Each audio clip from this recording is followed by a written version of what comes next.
Vamos a ver las dudas de los ejercicios que hicimos ayer. No, que hicimos ayer, perdón, que les encargué las otra vez. Y del trabajo práctico. Vamos a arrancar ahora por las dudas que tengan del trabajo práctico, por las dudas. Y después vemos los ejercicios. Y de lo sumo, después vamos a tratar de ver alguna solución si alguien ya lo tiene resuelto y la quiere compartir bien. Y si no, después ya la semana que viene hacemos eso. En GitHub, para los que no sepan, después yo después voy a explicarles un poco qué es Git, pero Git es una herramienta para el control de código y también GitHub ha sido, como le pusieron una interfaz gráfica y han hecho como toda una especie de pseudo red social sobre, digamos, los proyectos de desarrollo, sí, no tanto en el sentido de red social, en el sentido de un Facebook o un Twitter donde van sus opiniones y todo, sino más bien en el hecho de poder colaborar, compartir, preguntar sobre algún issue, proponer algún cambio. Eh, digamos, la herramienta Git se da, digamos, para hacer desarrollos colaborativos. Está pensada para eso, la creó Linus Torvalds exclusivamente pensando en eso, entonces ya se viene para ese lado y GitHub fue la primer sitio que empezó a trabajar en eso, junto con toda la parte de facilitar la colaboración entre la gente. Ahora la compró Microsoft, esperemos que lo siga haciendo. No le tengo mucha fe. Bien. Y acá, este archivo de README es un Markdown. Pueden buscar después la sintaxis si les interesa. Tiene un link al README del trabajo práctico. ¿Sí? Que es este. Después acá tenía un par de cosas que tenía que corregir, pero presentación. ¿Alguien no sabía del trabajo práctico a esta altura? Hable ahora. No, listo, bueno, calla hasta el fin de la regularidad entonces. Ahí había alguien. Ah, no, eso era que se me escuchaba. Bueno, es extenso el enunciado, yo lo sé, pero la idea era que no tuvieran, digamos, que tuvieran dónde fijarse. ¿Preguntas de esto? ¿Consultas?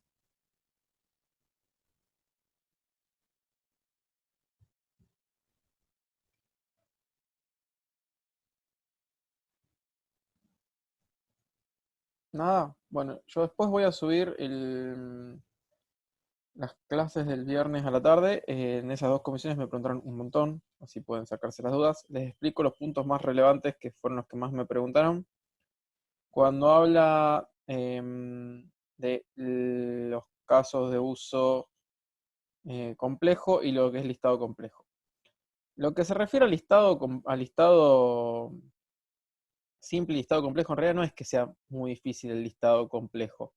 Las dos cosas son bastante simples, pero lo que tiene el listado simple es que no tienen, es un select a la base de datos simple y pelado, simplemente dicen de qué tabla y ya está. Mientras que el listado complejo tiene una condición de búsqueda en el web. Eso es todo. O sea que ustedes, por ejemplo, en un hotel están buscando las reservas de un cliente. Entonces tienen que ingresar en un cuadro de texto el nombre del cliente y va y hace la búsqueda para las reservas de ese cliente en particular. A eso se refiere con listado complejo. En lo que es el caso de uso complejo, lo que se refiere es que sea un caso de uso a nivel resumen. ¿Eso lo vieron ya en análisis ustedes? ¿Los niveles? Sí, Sí, profe. lo vimos el año pasado, profe, Bien, en segundo. está bien. Bueno, seguro lo van a repasar en diseño los que estén cursando, pero básicamente es eso, un caso de uso que tiene varios casos de uso de nivel de usuario debajo. Por ejemplo, cuando hablábamos del hotel, hablamos de la reserva, el check-in y el check-out. Yo menciono el hotel porque es uno de los enunciados que dan en diseño, y no sé si en análisis también, pero en diseño seguro. En la biblioteca podría ser el préstamo, por ejemplo, donde uno presta y después se devuelve, eh, donde lo pueden hacer, de hecho podría ser que ustedes hicieran que el afiliado a la biblioteca lo busque y lo reserve, después va a la biblioteca y lo retira el que reservó por internet y después cuando lo devuelve se marca. Entonces tienen 3 eventos distintos, la reserva, el retiro y la devolución, que ustedes tienen que manejar. A eso se refiere con un caso de uso complejo. ¿Por qué importa esto? Porque están usando información que vino de otra situación que ya guardaron en la base de datos para poder realizar la siguiente. Primero hubo una reserva que tienen que recuperar para poder hacer el check-in en el hotel o el retiro en la biblioteca, y lo que es el check-out tienen que ver el check-in y los servicios que ya consumieron en la habitación, y lo que es la devolución de un libro en la biblioteca tienen que ver cuándo se lo retiró al momento de devolverlo. O sea, tienen que recuperar información que está en el sistema ya y no que le están proveyendo en ese momento uno de los usuarios. Esa sería la situación, esa es la importancia. Bien. El requerimiento extra obligatorio. Esto, solo grupo de 3 y 4 integrantes, que tienen que elegir uno de estos para hacer obligatoriamente, además de todos los que ya hicieron acá. Los niveles de acceso, ¿a qué se refiere? Que eso me preguntaron también. Al menos, o sea, que tiene que haber un login con usuarios y tiene que haber al menos 2 usuarios con permisos diferentes. Un usuario común y un administrador, un invitado y un usuario. Por ejemplo, si tienen un foro, un invitado y un usuario. Si tienen una academia, bueno, tendrán el alumno, el profesor y el administrador, podrían tener. Mientras tengan 2 niveles, es suficiente. Más niveles, está bien, suma extra. Acuérdense, todo esto, si hacen todo esto, llegan al 6. Solo al 6. Incluyendo el requerimiento extra obligatorio para los grupos de 3 y 4. Si quieren más nota o tienen que compensar algún error, lo agregan. Oh, me olvidé de grabarla. No, está grabando. Bien. Si tienen algún error o algo mal, lo pueden también compensar haciendo algo extra acá o acá. Entonces, obviamente que todo esto tiene distintos puntajes después. Manejar, por ejemplo, un nivel de acceso extra es algo muy simple. Ya hicieron 2 niveles, hacer un tercer nivel no agrega mucha dificultad. Entonces, suma, pero suma muy poco. En cambio, por ejemplo, manejar archivos, si no lo habían hecho hasta ese momento, empezar a manejar archivos, sí suma, porque es algo totalmente nuevo que tienen que agregar. Entonces, les suma un punto porque es bastante más difícil que los otros. Lo mismo que acá, si van a hacer un caso de uso complejo, si tienen, por ejemplo, es un grupo de 2 y hacen 2 de estos, suma mucho más que agregar un listado más.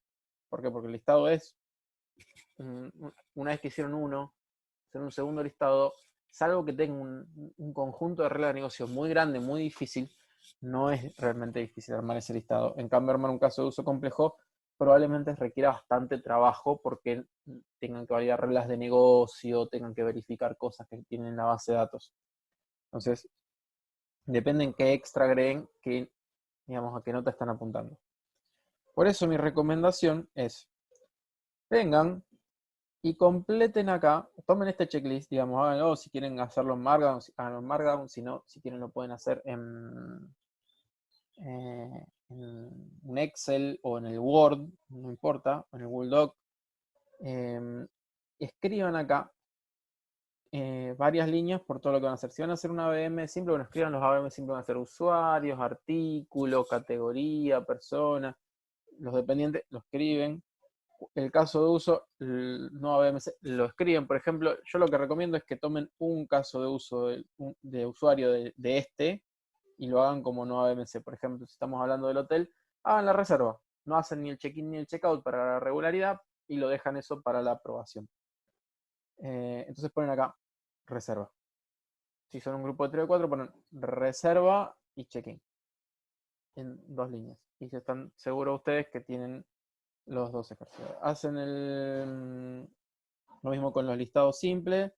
El listado complejo, si correspondiera, depende de los grupos de 3 y 4 cuál elijan. Acuérdense que los grupos de 1 y 2 con uno siempre ya alcanza. Y lo mismo acá. Requieren o sea, listen todo lo que ustedes tengan. Los ABMS, no, fíjense que requerimos todos, o sea que hacer extra, no pueden hacer extra. ¿Sí? Pueden llenar el talle, pero no van a tener puntos extra por ABMC. Eso es porque o sea, son algo trivial. Sirve para la regularidad, pero no suma para acá. Caso de uso complejo, listan los casos de uso complejo. Si, por ejemplo, acá sería reserva, check-in, check-out, podrían ponerle así ese nombre, todo junto. O sea, lo ponen todo el proceso de hospedaje y le ponen entre paréntesis los 3 casos de uso que quieren. De esa forma es fácil después entender el alcance. Si algún caso de uso, porque eligieron un negocio que no es muy conocido y el nombre del caso de uso de ninguna forma les puede ayudar a representar la dificultad que tiene, escriban una línea, 2 líneas como mucho explicando el caso de uso. No escriban el caso de uso. Explíquenlo en un renglón o 2 como mucho. La idea es llegar a un acuerdo y que no sea ni demasiado largo ni demasiado corto. Si resulta que no se sigue sin entender o me parece que es muy poco, lo que sea, yo me voy a juntar con cada grupo a revisar el trabajo. ¿Sí? Bueno, Profe, disculpe. sí. Con decir solamente el nombre del caso de uso, el alcance y alguna que otra alternativa ya alcanzaría entonces. Sí, capaz que ni siquiera la alternativa, o sea, simplemente mencionarlo. Alcanza, Por ejemplo, en un hotel lo entendemos todo lo que es reserva, check-in, check-out. No claro. hace falta explicarlo, y ni siquiera hace falta describirlo. Pero ahora vos me decís reserva de turno del odontólogo, y capaz que vos me pones reserva de turno y yo para mí es una pavada, y vos me decís, no, porque reserva de turno él tiene que definir los días en los que puede trabajar, también puede definir los días que son no laborales, los que tienen algún evento, entonces hay que armar todos los slots, puede ser recursivo, entonces ahí vos me decís, reserva, o sea, vos pones la reserva de turnos, que sería definir turnos posibles, reserva y asistencia. Y en donde definir turnos posibles me pones, los turnos podrán ser recursivos, podrán ser cancelados y reprogramados, podrán tener días no laborales, me pones así 4 o 5 cosas y yo ya entiendo que es complejo el hecho. No, Claro. digamos, no hace falta mucho detalle porque no queremos que lleguen al punto de que tengan que hacer el análisis completo para poder empezar el trabajo, ¿sí? Eso es lo que no queremos. Nosotros lo que queremos es que ustedes, digamos, tengan una idea de lo que van a hacer, que lleguemos a un acuerdo y que no sea ni demasiado para ustedes ni muy poco, y nada más. Por eso les digo, no se pongan en detalle a investigar cada línea. Si después se volvió algo muy complejo y no lo habíamos previsto, se puede cambiar, está previsto, y de hecho está puesto más abajo, que se puede hacer un cambio sobre esto. Primero vengan y háblenlo con Perfecto. nosotros. O sea, no es que Listo. cambien lo que quieran sin ningún problema, pero vienen con nosotros y dicen, profe, no, esto la verdad que al final pensamos que era una paga, pero mire todas estas cosas que tenemos que tener en cuenta. Se volvió re difícil. Ah, bueno, saquemos esto, saquemos esto, saquemos esto. ¿Sí? Si se Bueno, vuelve muy buenísimo grande, entonces. podemos descontar. Lo mismo, o sea, el caso de uso complejo. Si es muy complejo, tiene muchas partes, a lo mejor un grupo de 3 o 4 con uno muy complejo ya alcanza. ¿Sí? No es Claro. que, o sea, no es que está esto en piedra, pero digamos, sería una excepción y vengan y háblenlo con nosotros en esa situación. Bien. Listo, buenísimo. Y yo más o menos, mi idea es, cuando pongan acá, lístenlos todos, y lo mismo, si van a hacer, o sea, qué requerimiento extra van a hacer, pongan el nombre del requerimiento extra acá. Y acá, ya sea que lo hagan por obligación porque son un grupo de 3 y 4, o lo hagan por nota, pongan cuál van a hacer. ¿Por qué? Porque yo así más o menos les voy diciendo, che chicos, miren que están yendo a un 650, a una cosa así, no tienen mucho margen para errarle. Fíjense si no quieren pensar ya en agregarle otra cosa. o si por ahí ya se fueron del alcance, chicos, les sobra por todos lados, recórtenlo para que yo se los pueda decir. Y, ¿qué más? ¿Qué les iba a decir sobre eso?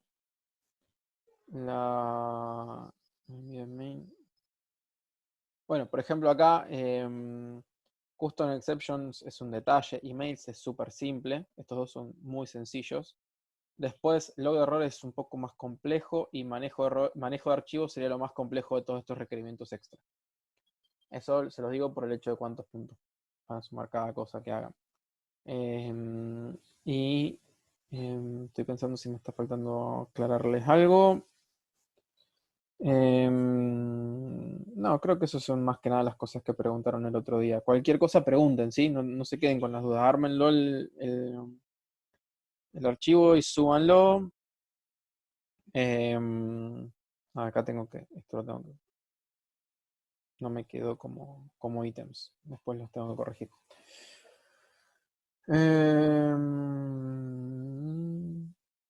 Déjenme pensar si hay algo que me estoy olvidando.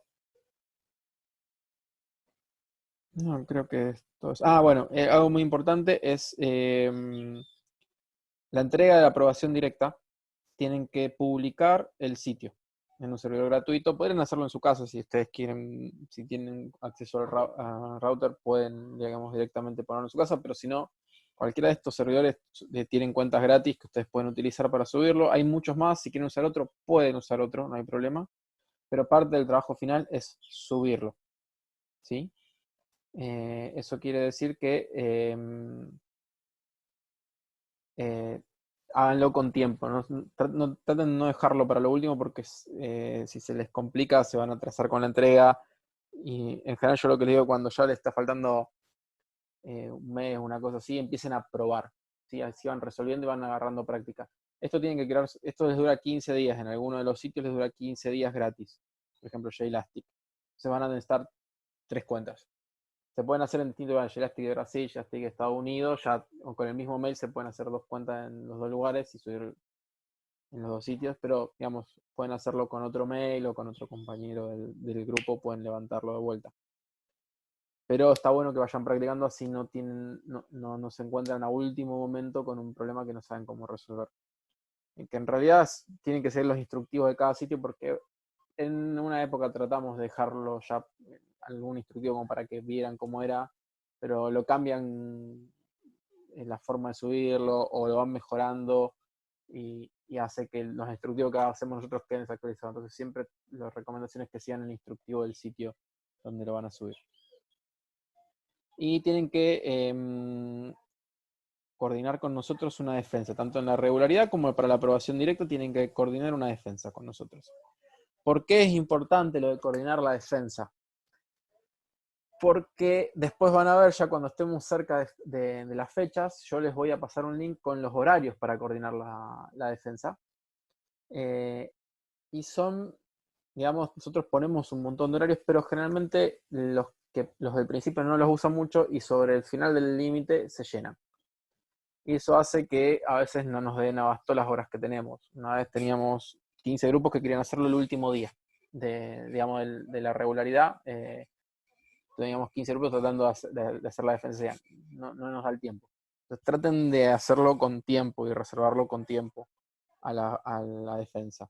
¿Sí? No esperen hasta el último día para decir, profe, mañana lo podemos defender, porque a veces ya no hay horario para defenderlo.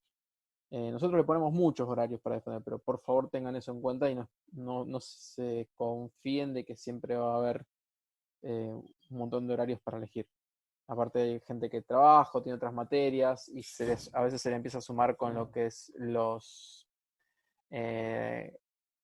globalizadores, recuperatorios y los finales de otras materias. Entonces, háganlo con tiempo. Bien. ¿Hasta ahí alguna otra pregunta?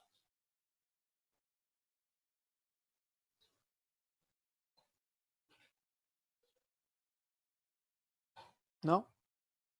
Bueno, vamos con el... Profe, Sí, dale. perdón, yo tengo una pregunta. Después, una vez que entreguemos y nos corrijan, el alcance del trabajo. Se va a ir realizando, digamos, por nuestra cuenta y también en las clases de práctica, o en las clases de práctica van a ser aparte, digamos, y solamente podemos realizarte consultas. No, en general es todo. Este año, bueno, ya sabemos que está siendo un poco distinto, pero en general lo que sucede es que al principio de las clases de práctica damos ejemplos prácticos de temas, que ahora yo lo estoy haciendo como videos, pero normalmente en las primeras clases de práctica damos temas que, aparte de los que yo damos colecciones, damos normalmente acceso a base de datos, web, eh, por ahí depende cómo venga el curso, vemos alguno de estos temas. Hay veces que hemos llegado a verlos todos en práctica y hay años que no llegamos a ver ninguno porque, digamos, había que de alguna forma ir siguiendo los trabajos prácticos. Pero cuando vimos todos esos temas que yo te dije que vemos sí o sí, que son colecciones, acceso a base de datos y web, después empezamos, la idea de las clases de práctica es que empiecen a dedicarle al trabajo práctico un tiempo en clase de práctica y en su casa. ¿Por qué? Porque si vas solamente a hacerlo en el horario de práctica, lo que te va a suceder es que generalmente las dudas te van a surgir sobre el final de la clase de práctica. Y ya perdés una semana de vuelta hasta la próxima clase. Entonces, lo ideal es que traten de hacer algo en su casa. Eh, si pudieron, buenísimo. Si se trabaron en algo, siguen con otra cosa. Vienen a clase, me preguntan en lo que se trabaron y siguen con otras cosas. Y si vuelven a trabarse con algo en medio de la clase, me preguntan en el momento. Siempre es así. Sobre todo el segundo cuatrimestre prácticamente es así todo el año. Y voy echando algún tema cuando tenemos tiempo. Digamos, cuando veo que más o menos todos están encaminados. Por lo general, la parte de preguntas de ustedes y dudas suele ser más fuerte en el principio. Eso es, digamos, hasta que hacen el primer ABM, preguntan un montón, porque, digamos, si pusieron bien las consultas, si hicieron bien la capa de datos, si hicieron bien las entidades. Cuando hacen el primer sitio, también la primera página, si está bien la transición entre una página y otra, cómo le envían los datos, cómo los recuperan. Normalmente ahí hay muchas preguntas. Después generalmente siguen haciendo el resto de los ABM sin preguntarme casi. Y cuando van a hacer el caso de uso no ABM, ahí suelen preguntarme de vuelta. ¿Por qué? Porque ahí viene la parte donde tienen que validar reglas de negocio. En una reserva, a ver que estén disponibles. Por ejemplo, en un turno, que el turno esté disponible, no esté cancelado. Entonces me preguntan si lo hicieron bien, si es el lugar correcto. O sea, ahí surgen un par de preguntas extra. Tienen que acceder a varias entidades. Entonces me preguntan, ¿y dónde pongo el acceso a la capa de datos? ¿Cómo lo manejan? Entonces, ahí me vuelven a hacer preguntas otra vez. Y después generalmente ya solamente cuando se traba no tienen algún problema. Entonces yo aprovecho cuando ya no se están trabando para darles otros temas de práctica, pero eso depende mucho de cómo avance el grupo. Este año espero que el segundo cuatrimestre lo podamos hacer presencial, así que más o menos sería la misma idea. Y lo que yo voy a hacer hasta que lleguemos a esa situación, o si no podemos ir a esa situación, es darles un horario. O sea, a cada grupo les voy a dar un rato para que me pregunten. ¿Sí? Van a decirme, tengo dudas, y les doy un rato, entonces se conecta solo el grupo y les muestro, les ayudo a resolver los problemas, lo que ustedes tengan, y sigo así con otros grupos.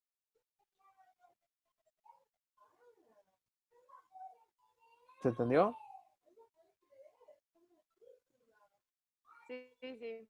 Sí, Perfecto. se entendió, profe. ¿Alguna otra pregunta antes de cambiar de tema?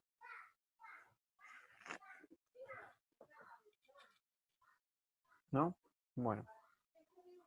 Vamos a ir vamos a cambiar vamos a cambiar a Eclipse. ¿Dónde tengo acá? Bien, vamos a hacer esto. Era para darles un ejemplo que me habían preguntado. Bien.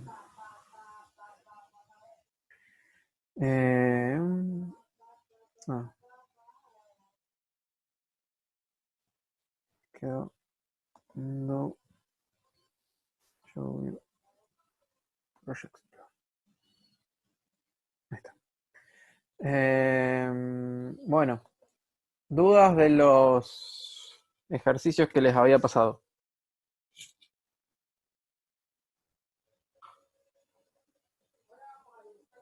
¿Alguien tiene alguna duda para consultar?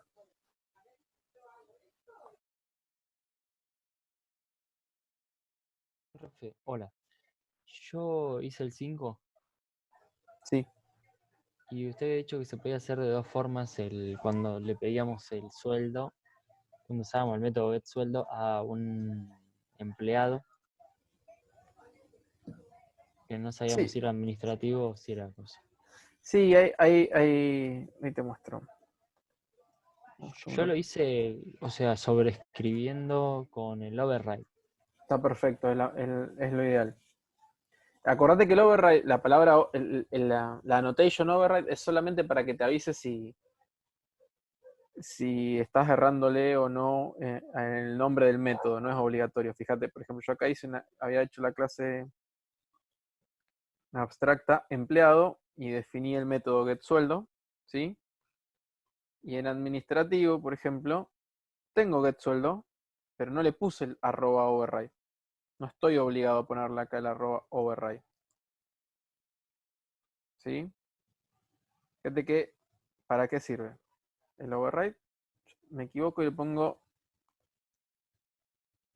vamos acá, y yo me equivoco y le pongo así. Tuve un typo. Si yo le pongo el override, automáticamente me dice que no lo encuentra. Entonces yo me doy cuenta que hay un error. El override es solo para eso en Java. Es una anotación para ayudarme a estar seguro de que lo estoy sobreescribiendo al método de arriba. Yo siempre cuento, a mí me pasó una vez en una clase que estaba explicando el equals para lo que es ordenar colecciones y demás. El equals y el sort, y el equals no mandaba y estaba cometiendo un error y no lo encontraba. Y fue que usé el equals con mayúscula. Y como me había olvidado de poner el override, no encontraba el error. Eh, al- em, Así que es para eso el override. Pero sí, fíjate que la solución ideal es esa, usar un método genérico en la superclase y en las subclases sobreescribirlo. Elías, buenísimo, yo después lo miro. Ustedes pueden crear un array de empleados, yo acá lo creé de 3 solamente para hacerlo simple, y cargo datos de un administrativo, en este caso creo una variable administrativo y la guardo en el array de empleados. En otros casos directamente creo el vendedor, por ejemplo, y ya lo guardo en el array. Bien, yo hice acá un método carga datos comunes para no repetir la carga de los datos comunes. Yo solo cargué DNI y apellido para hacerlo rápido. Pero fíjense que acá lo que le paso es el empleado. ¿Sí? No importa de qué subclase sea, le paso el empleado. Y recibe acá un empleado y utiliza los datos comunes. Yo lo que les quería mostrar es esto. Fíjense que si bien yo tengo el administrativo acá, ¿sí? Vamos a setearle los datos del empleado, por ejemplo, set. Esperen, ahí está. Set DNI y yo le puedo cargar el DNI que yo quiera, no tengo ningún problema. El nombre lo mismo, a.set nombre y le puedo cargar el nombre que yo quiera sin ningún problema. También puedo cargarle las horas extra o las horas del mes, ¿sí? Por ejemplo. Pero si yo hiciera lo mismo con el empleado, con digamos, la variable de empleado, en este caso la del array, set DNI puedo sin problema, ¿sí? Y el empleados. Pero si quiero hacer un set de las horas extra, acá perdón, este era set no get, Dame un segundo que lo corrijo. Acá. El set no tengo el de las horas extra. No lo puedo utilizar de ninguna forma. ¿Por qué? Porque la variable es de tipo empleado. Entonces a la hora que yo le pido a Java que me diga el conjunto de elementos que puedo usar, no tengo la disponibilidad de los métodos set horas extra. Fíjense, se los voy a poner tal cual está acá, ¿sí? Para que lo vean. Y me lo marca, que no existe. Si ustedes le ponen el mouse arriba, les va a decir que no está definido el método set horas extra. Eso se debe a que no se da cuenta de que adentro hay un administrativo. Si yo quiero que adentro haya un administrativo, yo tendría que castearlo, ¿sí? Administrativo, ¿sí? Y ahí lo casté. Entonces, administrativo. Ahí está. Entonces, ahí sí me deja. Esto se llama casting. ¿Sí? Entonces, ahí sí me lo permite. Yo voy a borrar esto y les voy a mostrar.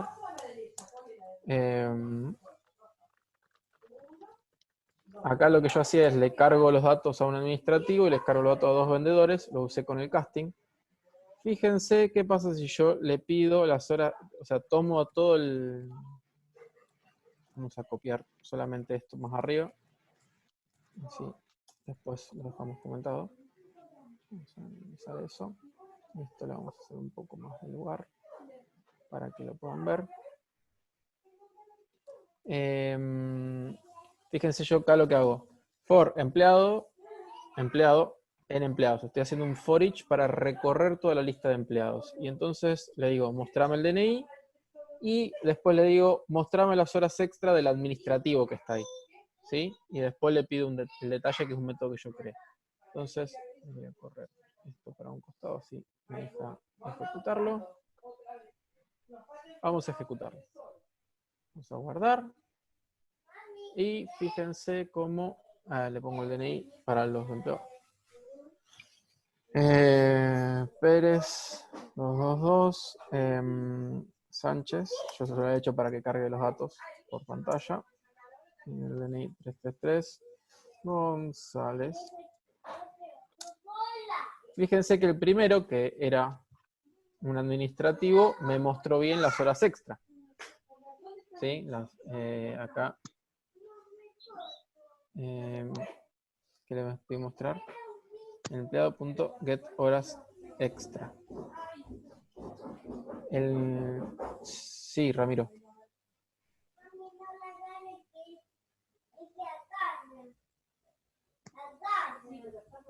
Pues sin querer raise hand, si no pregunta, muteate o por el chat pregunta. Decía, vamos a ingresar la vuelta. No hay problema. Pérez. Sí. A ver si tengo algún error en el retorno. Está todo bien. Vamos a ir acá a la consola. De vuelta. El otro. Sánchez 3. Bien. Fíjense que el primero me va mostrando los datos que yo le pido, ¿sí? Pero cuando llega al momento de mostrarlo para las horas extra, para el vendedor, explota. ¿Sí? Fíjense que dice class cast exception. Déjenme ver. Voy a minimizar un segundo esto, así que si alguno me escribe por chat, me espera, pero fíjense que me dice entidades.vendedor no se puede castear a entidades administrativo. Me dice el error. Eso es porque yo le estoy diciendo, acá dentro de empleado hay un administrativo. Yo te lo aseguro. Devolveme las horas extra. Entonces, cuando quiso hacer eso, fíjense que llegó a imprimir el DNI, que era lo que yo le pedí acá arriba, pero cuando fue a escribir las horas extra, me explotó en la cara. Esta, la forma para poder solventar esa situación, sería preguntar por si el empleado es una instancia de administrativo o una de sus subclases. Entonces, ahora lo ejecutamos y tenemos Pérez, Sánchez, 333, González. Bien, fíjense que me mostró las horas extra del administrativo y de los otros no. Bien, esto, si bien se puede hacer, ¿sí? Si bien es posible, no es recomendado. ¿Por qué? Porque al estar haciendo esto, nosotros estamos rompiendo el encapsulamiento de la orientación a objetos. La idea de la orientación a objetos es que ustedes no necesiten saber de qué clase es y en el código tomen las decisiones acá, sino que de alguna forma le deriven ese tipo de decisión de cómo ejecutarse, qué mostrar y cómo mostrar a la propia clase. Digamos, eso es un patrón que se llama experto en información, que si no lo vieron aún porque no cursaron diseño, lo van a ver este año. Pero ustedes lo que tienen que tratar es que este tipo de código que pregunta por una clase o por otra no exista. Si ustedes necesitan hacer cosas distintas para los empleados y para los vendedores, les conviene traerse un listado perdón, para los administrativos y para los vendedores, les conviene traerse un listado de administrativos y un listado de vendedores y trabajar directamente con ellos. Sin embargo, si lo que ustedes están haciendo es mostrar, digamos, algo común a todos, como es el sueldo es algo que tienen todos los empleados, sean administrativos o vendedores, tienen esto.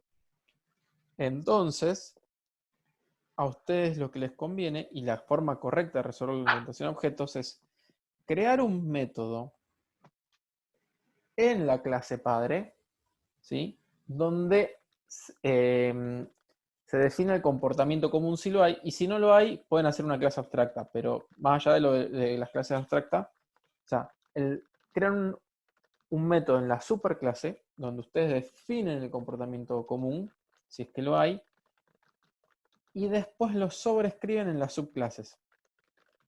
Administrativo tiene una fórmula, vendedor tiene otra. ¿Sí?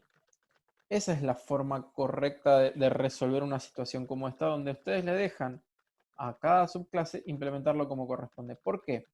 Porque si acá esto sigue cambiando, cada vez que yo vaya y cambie algo en administrativo, quizás tenga que venir a tocar acá.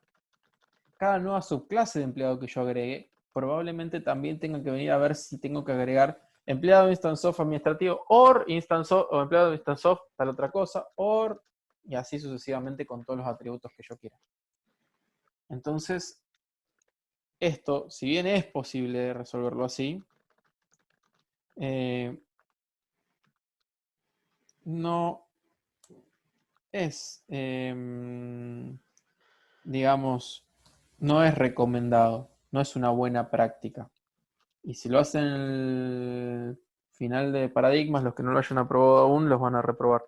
Pero ese ya es otro tema, otra materia. Bien. Hasta acá, ¿alguna pregunta? Después los ejercicios que me mandaron los voy a estar viendo entre hoy y mañana seguramente. Así les contesto. Pero Profe, yo tengo una pregunta. sí, Cuando nosotros vamos a administrativo, por ejemplo, cuando definimos el sueldo, sí. yo vi que podemos poner a la variable o al atributo, por ejemplo, el sueldo base, lo podemos llamar como this.getSueldoBase. Como Sí, get de hecho sueldo yo lo base, hice en vendedor, por ejemplo. claro. ¿No puedo poner sueldo This.getSueldo. base como se llama la variable directamente también? En el caso administrativo no vas a poder, fíjate.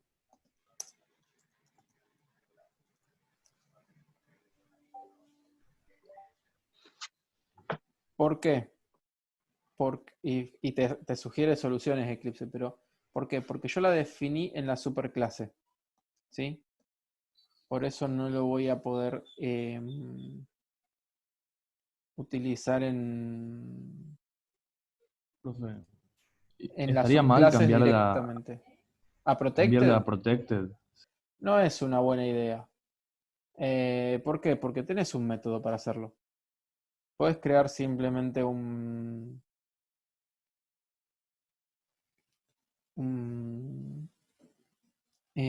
get, como tenemos acá, que no te estorbe. Entonces no te conviene simplemente modificar. ¿Por qué? Porque vos haces que desde todas las subclases las puedas tocar directamente. Y eso hace que el código se vuelva imprevisible, porque te pueden haber ejecutado algo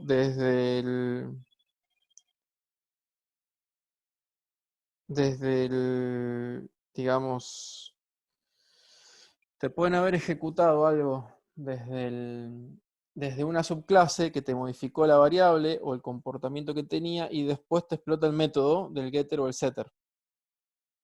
¿Sí? No sé si me explico.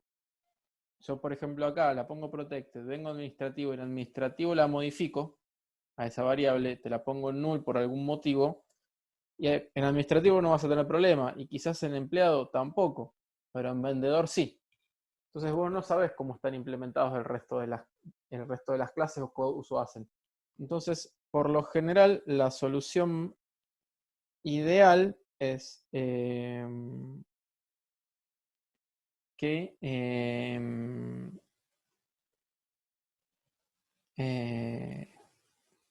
no uses la variable directa, sino cuando tenés digamos, en este caso sueldo base, que utilices el getter. Es la mejor forma. Si es una propia variable, digamos,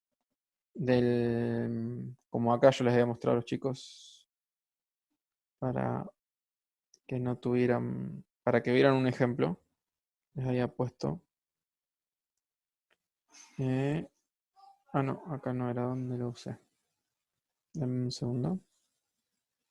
O ya lo cambié. No creo que ya lo cambié. Podría haber puesto acá horas mes. ¿Sí? Acá, por ejemplo, horas mes.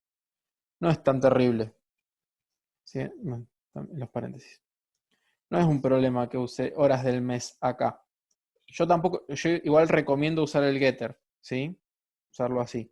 Pero si fuera una propia variable privada, está todo bien. No tengo grandes riesgos de que algo cambie y que no me dé cuenta. Pero sí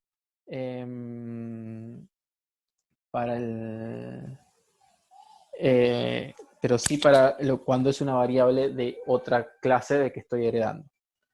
Para ese tipo de cosas se inventaron el getter y el setter, digamos. Y ese es el paradigma orientado a objeto que yo tendría que respetar. Sí, ¿qué me iban a preguntar? El dis, en ese caso, el dis.get sueldo base o... En este caso el dis es opcional. El dis es solo obligatorio cuando yo tengo una variable que se llama, o un parámetro que se llama igual que la variable. Entonces, por ejemplo, acá. Tengo un parámetro que se llama total ventas y tengo la variable que se llama total ventas. Entonces, no tengo forma de acceder a la de afuera salvo usar el dis. Ahí es el único caso en que el dis es obligatorio. Después, otro caso donde fuera obligatorio es si tuvieras un método de clase y un método de instancia con los mismos nombres. Entonces usas el dis para referirte al objeto y no al método de la clase. Pero, digamos, si no es opcional. Yo lo pongo por una cuestión de costumbre, nada más.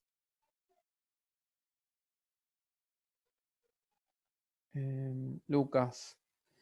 En general, cuando estamos, digamos, acá no, en lo que es el array no lo vamos a tener porque es una situación un poco simplificada.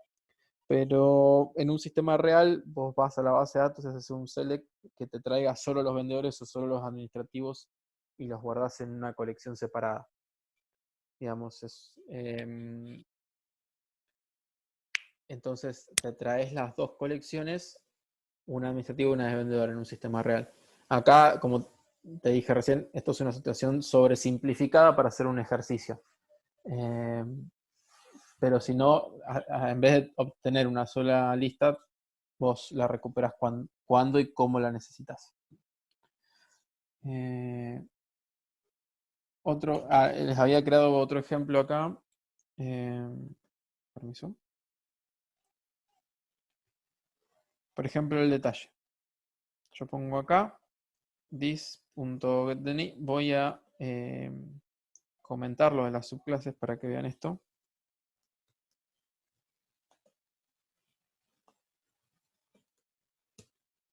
Bien. Vamos a ejecutar esto. Fíjense que yo muestro el detalle y el sueldo, ¿sí? Uno.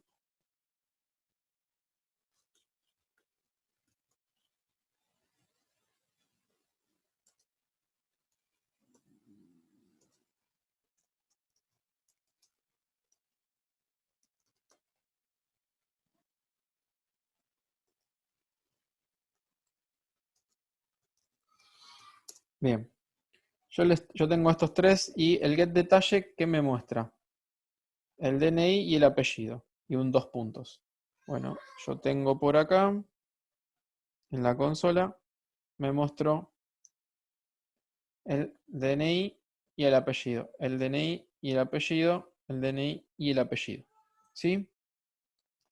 Ahora, yo lo estoy ejecutando desde la clase empleado, ¿sí? Fíjense, empleado, que detalle, empleado, el sueldo es una variable, empleado de la clase empleado.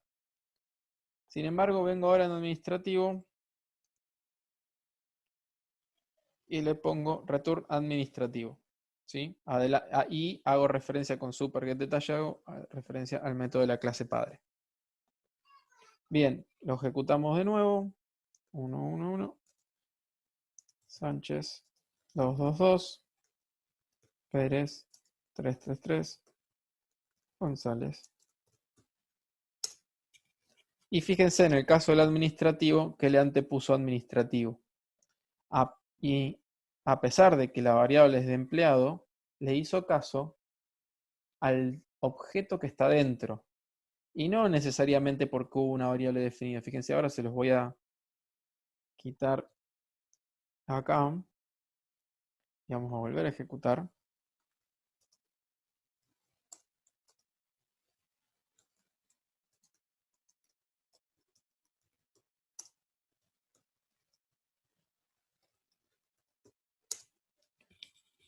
¿Sí?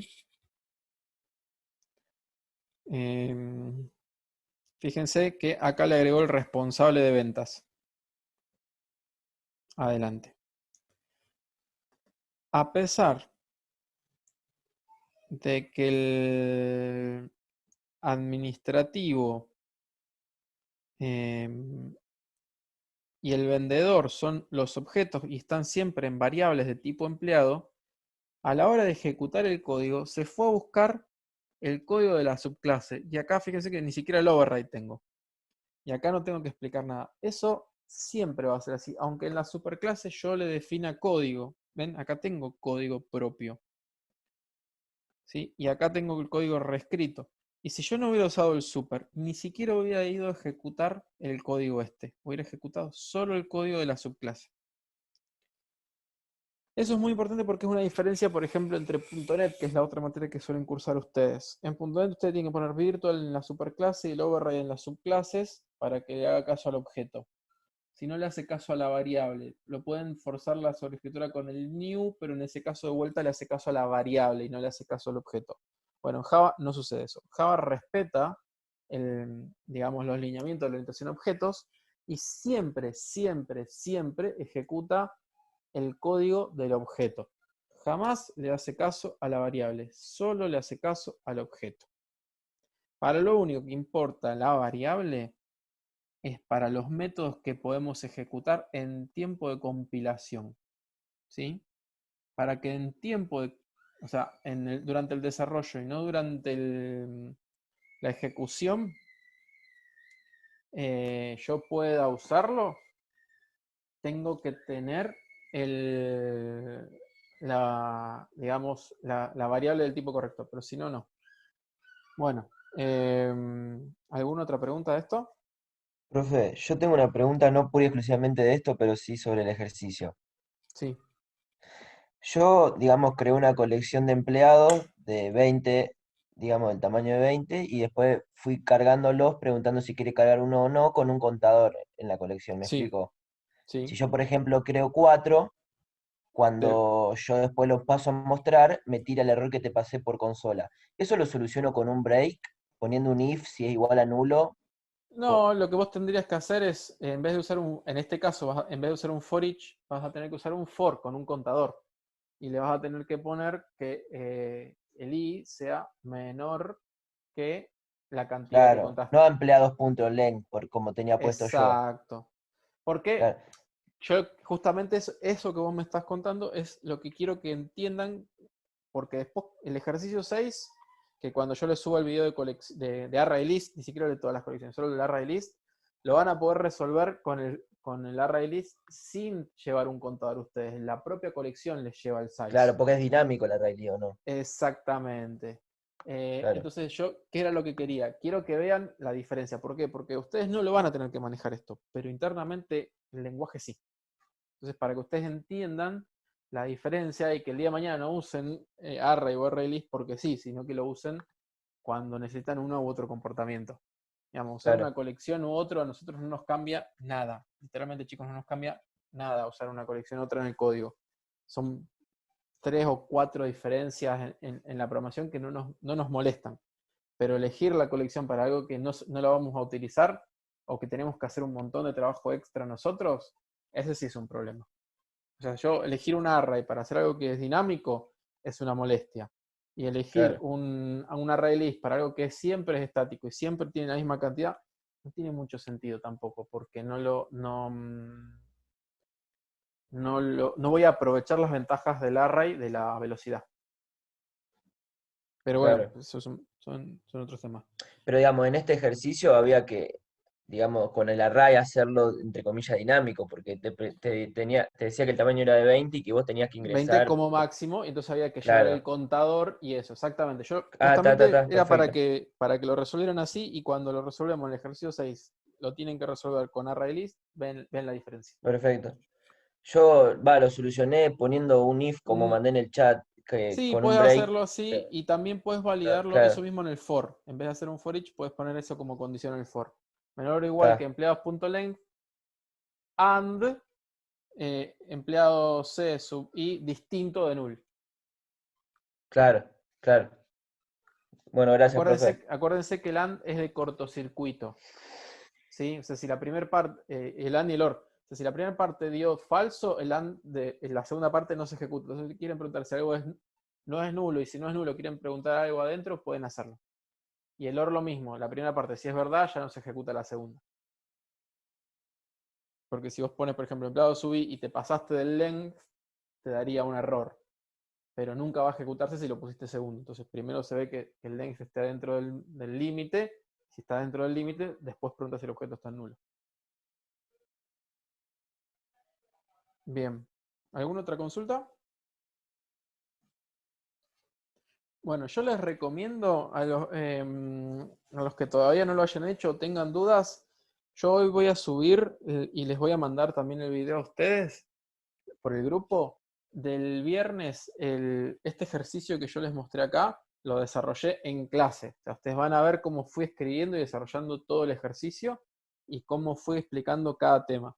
Les recomiendo que aprovechen y lo vean cuando tengan un rato, lo vean eso. Primero de todo, una explicación del trabajo práctico, se la saltean, no hay ningún problema. Y van derecho a la parte de Eclipse, digamos, de la clase. ¿Sí? Así, a los que tengan duda de toda la parte de objetos y herencia y demás, pueden verlo de ahí, que está explicado en detalle, paso a paso. ¿Algo más? Bueno, y para la semana que viene ya seguramente, ya tienen que entregar el trabajo durante esta semana. Ya para la semana que viene seguramente voy a empezar a juntarme con los grupos por los trabajos que haya que corregir algo. ¿Sí? Si está bien el trabajo les voy a avisar. todo bien y ya está. No les digo más nada, pero si hay algún error o no entiendo algo, probablemente ponga algún horario para juntarme con ustedes para contestárselo a ustedes específicamente. Y ya también les voy a ir subiendo un par de videos más sobre algunos temas, como colecciones dinámicas, el uso de Git, y veré si les subo algo de map también esta semana. Bueno, listo, chicos. Entonces, profe, por el lado de ejercicios no hay más nada para hacer fuera No, de por lo que ahora ya no. tenemos en ese guía.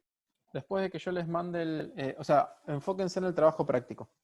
Cuando yo les Perfecto. mande en el enunciado del trabajo práctico, digamos. Cuando yo les mande los ejercicios, los videos les digo qué ejercicios tienen que hacer si es que hay alguno para que hagan. Dale, dale. ¿Listo?